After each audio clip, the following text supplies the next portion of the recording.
Hello friend, you want to start programming Arduino but don't know how to install the Arduino IDE on your computer?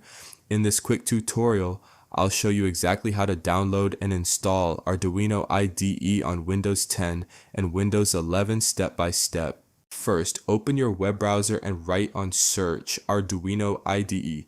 Go to the official Arduino website, arduino.cc. Once the website loads, scroll down until you see the download options.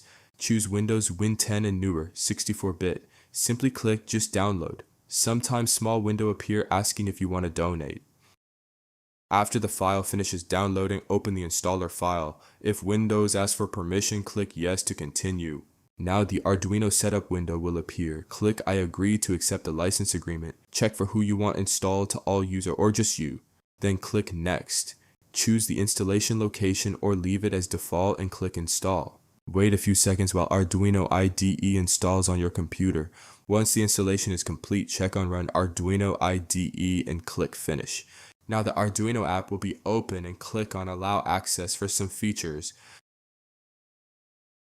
App will download more files and packages, so wait.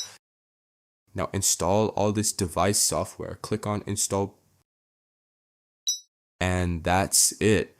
You are now ready to start creating and uploading Arduino projects. If this video helped you, don't forget to like the video and subscribe to the channel for more tech tutorials. Thanks for watching.